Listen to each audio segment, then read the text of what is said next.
সুন্দরবনকে যদি সত্যি সত্যি অনুভব করতে হয়, তাহলে শুধু নদীর পাড়ে দাঁড়িয়ে এই জঙ্গলকে দেখলে তা করা যায় না।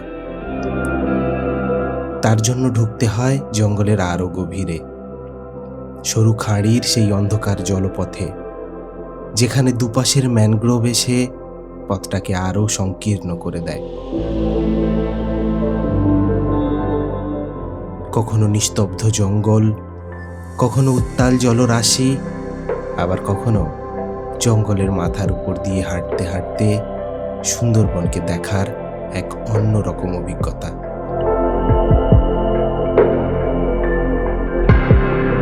আজকের দিনটা শুধু সুন্দরবনকে দেখার দিন নয়, আজকের দিনটা সুন্দরবনের আরও একটু গভীরে ঢুকে পড়ার দিন। সজনেখালি থেকে দোবাকি, পঞ্চমুখানির বিস্তীর্ণ জলরাশি থেকে ম্যানগ্রোভের গভীরতা।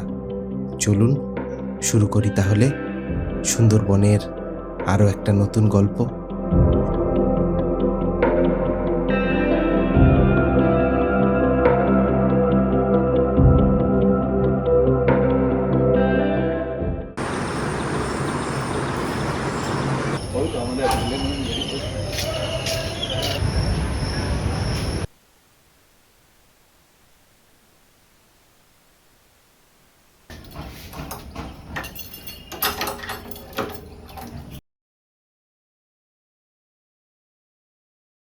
সুপ্রভাত বন্ধুরা, আজকে সুন্দরবনে আমাদের দ্বিতীয় দিন।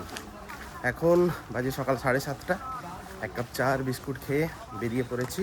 আমাদের কল টাইম আছে 7টায়। বড় লাগেজপত্র যা কিছু আছে সব হোটেলেই রেখে এসেছি, কারণ আজকে সারাটা দিনই কাটবে আমাদের নদীতে, বোটের মধ্যে, জঙ্গলের মধ্যে। তো জানি না আজকে ভাগ্যে কি লেখা আছে, বাঘের দেখা কি পাবো। তবে একটা জিনিস বলতে পারি, সুন্দরবনের প্রকৃতিকে তো বেশ ভালোভাবে উপভোগ করবো। এখন যাচ্ছি ঘাটের দিকে, ওই ঘাট থেকে আমাদের বোট ছাড়বে, যে ঘাটে কালকে নেমেছিলাম সেখানে।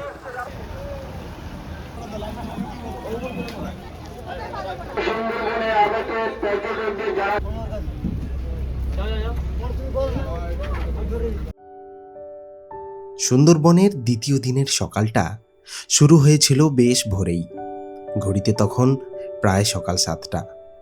আগের দিনের ক্লান্তি থাকলেও আজকের উত্তেজনাটা ছিল একটু অন্যরকম, কারণ আজ আমরা যেতে চলেছি সুন্দরবনের আরো গভীরে। 7:30টায় কল টাইম ছিল, মানে 7:30টায় আমাদেরকে বোটে চলে আসতে বলেছিল। আকাশ জুড়ে কিন্তু বেশ ভালো মেঘ আছে, আর যেটা ওয়েদার ফোরকাস্ট বলছে আজ মুষলধারে বৃষ্টি হতে পারে। যদি বৃষ্টি হয় তাহলে তো ভালো লাগবে। রান্না বান্না শুরু হয়ে গেছে রান্নাঘরে, এখন সম্ভবত লুচি বেলা হচ্ছে। আজকে কী আছে জানি না, সম্ভবত এখানে কচু শাক ঝুলছে, ছিল ওপরে, নেই আর এখন। আজকে মনে হচ্ছে ইলিশ মাছের মাথা দিয়ে কচু শাক হবে, আর এখন তো লুচি তৈরি হচ্ছে, লুচি বা নান যে কোনো একটা নান দেখাচ্ছে। ইলিশ পাতুরি, চিংড়ি মাছের মালাইকারি।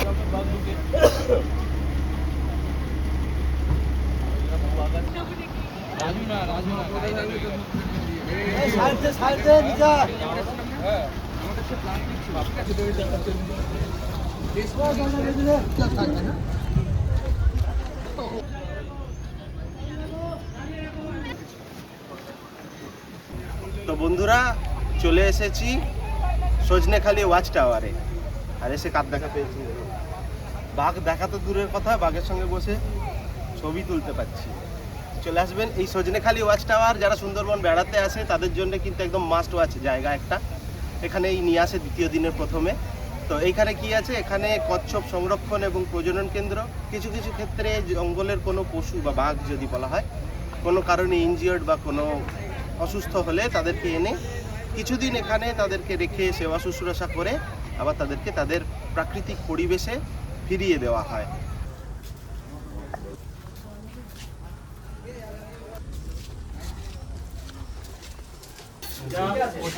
আচ্ছা, কচ্ছপ এখানে আছে।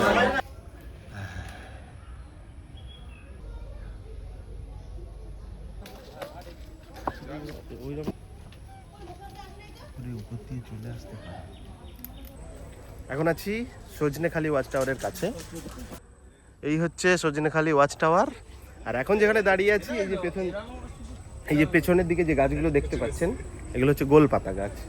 এই গোলপাতার পাতা দিয়ে, মানে এগুলো খানিকটা নারকেল গাছের মতো পাতা, এগুলো দিয়ে আগেকার দিনে এই সুন্দরবনের যারা আদি বাসিন্দা ছিল তারা ঘর ছাইতো। আর এই গোলপাতার ফল থেকে গুড় হয় শুনেছি, আমি শিওর নয়, পাতা থেকে। আর এই জায়গাটাতে আগে কিছু কুমির ছিল, আজ এইবারে দেখতে পাচ্ছি না। এইবারে নতুন যেটা করেছে সেটা হচ্ছে ওই যে কচ্ছপ দেখার জায়গাটা। এই দেখুন, পৌঁছে গেছি সজনেখালি ওয়াচ টাওয়ার। সুন্দরবনের দ্বিতীয় দিনে এটাই আমাদের প্রথম গন্তব্য। সুন্দরবনের এই অংশটা শুধু জঙ্গল দেখার জন্য নয়, এখানকার বন্যপ্রাণী সংরক্ষণ এবং সুন্দরবন সম্পর্কে জানার ক্ষেত্রেও বেশ গুরুত্বপূর্ণ ভূমিকা পালন করে। এই শ্বাসমূলের আর একটা মানে ভয়ঙ্কর দিক আমাদের গাইড বলেছিল, সেটা হচ্ছে যে বাঘ যখন কাউকে ধরে এই শ্বাসমূলের উপর দিয়ে টেনে হিচড়ে নিয়ে যাওয়ার সময় কিন্তু তার পেট ছেড়ে গিয়ে আগেই মারা যায়।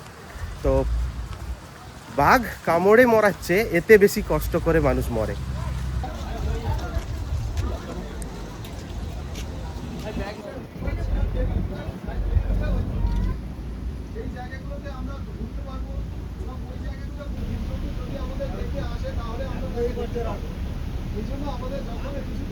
বৃষ্টি শুরু হয়েছে বাইরে। আচ্ছা, সজনেখালি ওয়াচ টাওয়ার দেখে আমরা চলে এসেছি বোটে। এবারে আমরা যাচ্ছি এখন সুধন্যখালি ওয়াচ টাওয়ার। ওখানেও একটা ওয়াচ টাওয়ার আছে। সুন্দরবনের যে কয়েকটা বিখ্যাত ওয়াচ টাওয়ার আছে তার মধ্যে সুধন্যখালিও একটা। বোটে উঠতেই কি দিয়েছে, গরম গরম লুচি, আজকে কী হয়েছে, ছোলার ডাল আর একটা করে মিষ্টি হাতে ধরিয়ে দেওয়া হয়েছে। খাচ্ছি, ওদিকে জঙ্গল দেখছি, আর উপরি পাওনা হিসেবে এরকম সুন্দর ওয়েদার, মানে বৃষ্টি হচ্ছে বাইরে, দারুণ লাগছে।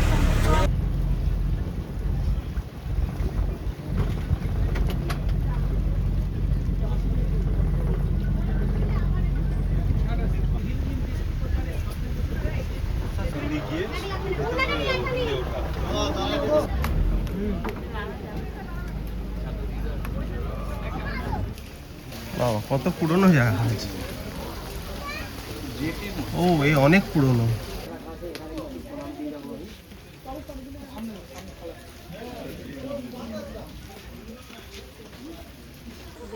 হ্যাঁ, ওইখানে তো একটা এইগুলোই ভাসছিল।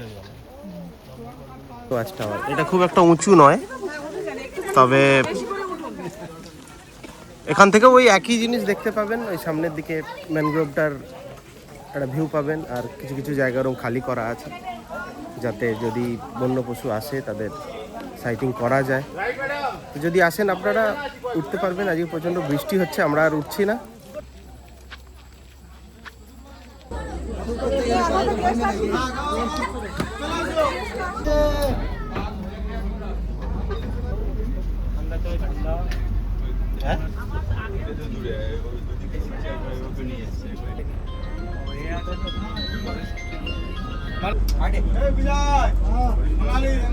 গাইড বারবার বলছে রিসেন্ট নাকি বাঘ দেখা গেছে, তো বাঘ দেখা গেলেও দেখা যেতে পারে, তাই জন্য সবাই মন দিয়ে জঙ্গলের দিকে তাকিয়ে আছে, খুব মানে একদম গভীর চিত্তে, যদি তেনার দেখা পাওয়া যায়।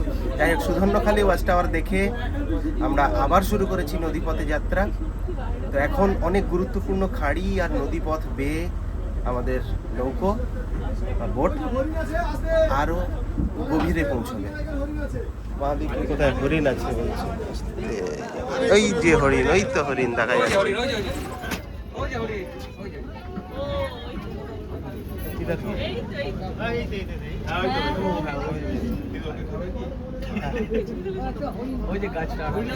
এই যে দেখা যাচ্ছে,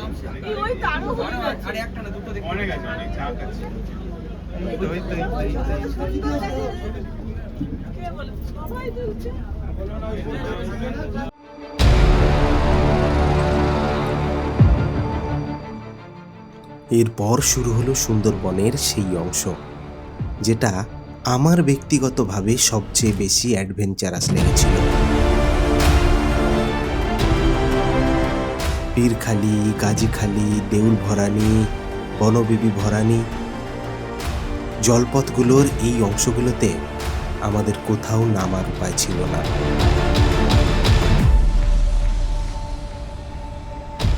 বটি ছিল এখানে আমাদের একমাত্র পথ। দুই পাশের ম্যানগ্রোভ ক্রমশ এতটাই কাছে চলে আসছিল, আমার মনে হচ্ছিল যেন একটা সবুজ সুড়ঙ্গের মধ্যে দিয়ে আমরা ক্রমশ এগিয়ে চলেছি জঙ্গলের গভীর থেকে আরো গভীর।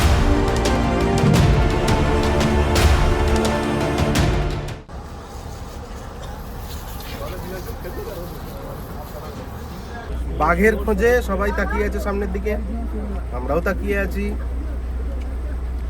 যেতে যেতে এরই মধ্যে আমুদে মাছ ভাজা দিয়েছে।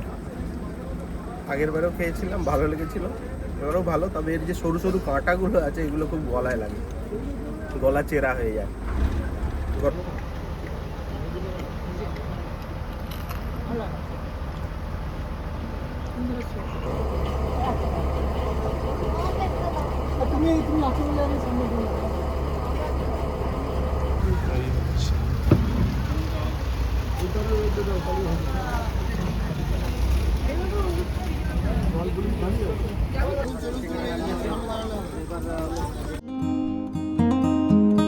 সুন্দরবন সফরের এই অংশটা সব থেকে বেশি রোমাঞ্চকর লাগে।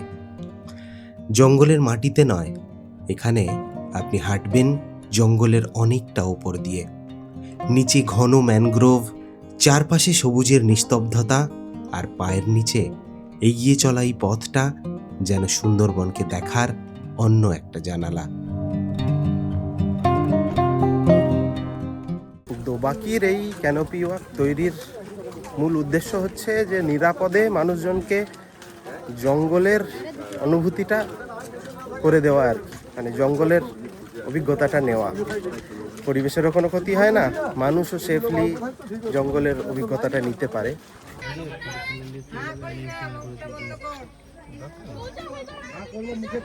এখানে প্রতি মানে সব দিন একই ভিড় এই জায়গাটা।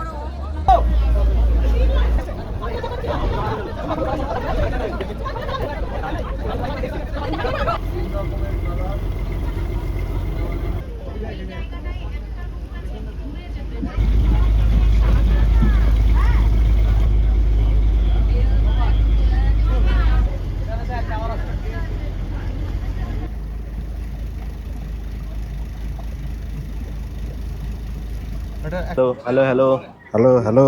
আচ্ছা, একটা কথা বলি। বাঘের পাড়ায় এসে, বাঘের বাড়িতেই বলতে পারেন, বাঘের বাড়িতে এসে এত তো কড়া নাড়লাম, বাঘ বাবাজি তো ছাড়া দিলেনও না, দেখাও দিলেন না। ভারাক্রান্ত মন, খারাপ মন নিয়ে ফেরত যাচ্ছি। কিন্তু মন খারাপ হলে কি হবে, পেট জানান দিচ্ছে যে খিদে পেয়ে গেছে।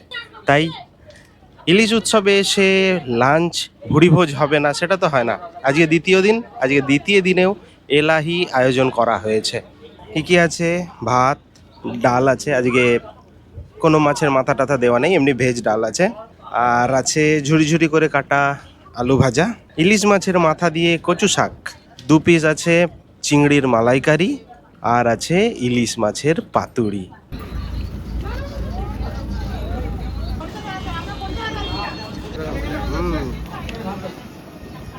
ওই জন্যই তো জুম হয়ে আছে। এই হচ্ছে ইলিশ মাছ, খুব বড় পিস নয়, মানে আগে যেমন বড় বড় পিস দিত এখন কিন্তু নেই সেরকম, তবে ভালো। খেয়ে দেখি। খাওয়া তো কমপ্লিট হলো। এবারে বলি, সব খাবারই ঠিক ছিল, ভালো ছিল, কিন্তু আমার যেটা সব থেকে ভালো লেগেছে সেটা হচ্ছে এটা, চাটনিটা। বাকি পাতুরি ঠিকঠাক ছিল, মালাইকারিটা একটু, মালাইকারি মিষ্টিই হয়, ভালোই লেগেছে। তবে এটা আমার সব থেকে বেশি ভালো লেগেছে।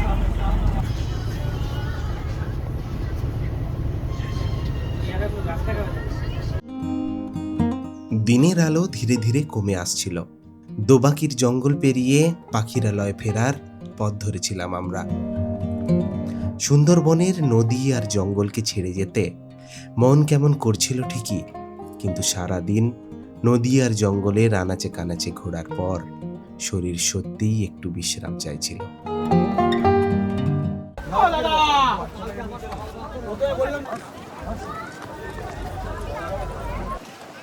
সারাটা দিন জঙ্গল আর নদীর আনাচে কানাচে ঘুরে বেরিয়ে এখন আমরা এসে পৌঁছলাম পাখিরালয়ে, মানে যেখান থেকে আজকে জার্নি শুরু করেছিলাম আবার সেখানেই এসে পৌঁছেছি। এখানেই আমরা আছি, এখানে আমাদের স্টে। এখন বাজে 3:30। এবারে হোটেলে যাব, ফ্রেশ হয়ে ঘুমিয়ে পড়বো। এই বেলা আর কিছু করার নেই, ক্লান্ত হয়ে গেছি। দেখা হচ্ছে একদম সন্ধেবেলা।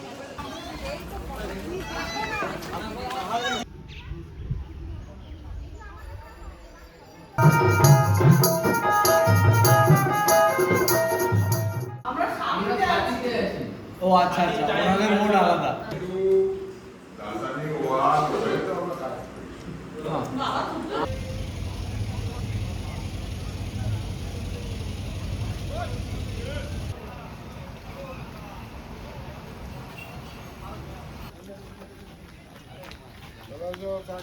মর্নিং। আজকে শুরুটা একটু লেটে হচ্ছে, এখন 7:30-8টা বাজে। আর আজকে আমাদের পাখিরালয় এবং সুন্দরবনে শেষ দিন, মানে তৃতীয় দিন। এখন যাচ্ছি বোটে। এখান থেকে বোটে চেপে আমরা দুটো জায়গা দেখার আছে, দেখে একদম সোনাখালি ঘাট ফিরবো।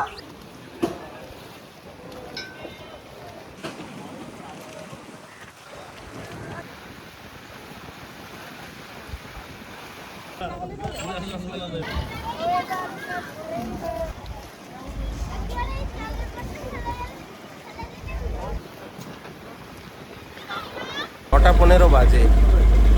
আমাদের বোট ছাড়তে একটু লেট হয়েছে, কারণ কেউ একজনের লাগেজ মিসিং হয়ে গেছিলো, ওটা খুঁজে নিয়ে বোটে আসতে তারপর বোট ছেড়েছে। যাই হোক, এখন বোট উঠে পড়েছি বোটে। আজকে আমাদের এটা বলা হয়নি আপনাদেরকে যে প্রথম দিনে যে বেকন বাংলো আর হ্যামিল্টন বাংলো দেখানো হয়, সেটা ওই দিন সময়ের কারণে দেখানো হয়নি। ওটা আজকে হবে, আজকে মানে আজ 3rd ডেতে, আজকে ফেরার পথে এগুলো হবে। তো এখন সম্ভবত আমরা হ্যামিল্টন বাংলোই দেখতে যাচ্ছি।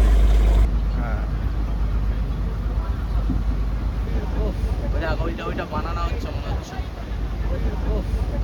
ওইটা বানানো হচ্ছে মনে হচ্ছে। হ্যামিল্টন বাংলো যেতে হবে এখান থেকে।